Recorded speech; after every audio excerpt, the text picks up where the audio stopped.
की जरी काय आहे विवाह होत असेल तरी सुद्धा प्रत्येक जीव भिन्न आहे, कोणी कोणाचं नाही हे तिथं संबोधन केलं की कोणी कोणाचं होऊ शकत नाही. भले वाटत असेल पतीला माझी पत्नी आहे किंवा पत्नीला वाटत असेल माझा पती आहे, पण वास्तविक पाहता दोन द्रव्य कधीही एकरूप होऊ शकत नाहीत. आणि हे सांगण्यासाठीच तो अंतरपाठ धरलेला असतो की अंतर आहे हे जाणा, कधीच कोणी एकरूप होऊ शकत नाही. अशा रीतीने काय सांगितलं, भेदज्ञान काय आहे म्हणजे अंतर केलं.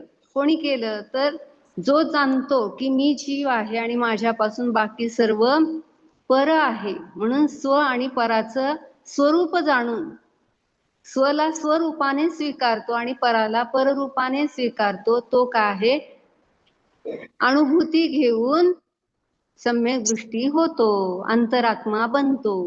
चौथ्या गुणस्थानापासून 12व्या गुणस्थानापर्यंतचे सर्व जीव अंतरात्मा म्हटले गेले, कारण सगळे सम्यक दृष्टी आहे, सर्व जीव मोक्ष मार्गस्थ आहेत. फक्त त्याच्यामध्ये तरतमता ही आहे की चौथ्यापेक्षा 5व्या गुणस्थानावरती जीवाची विशुद्धी जास्त आहे, 5व्यापेक्षा पुढे जे मुनिराज आहेत संयमी तर त्यांची विशुद्धी जास्त आहे. आणि हेच तर परिणाम काय आहेत, ह्या संसार बंधनाला नष्ट करणारे आहेत.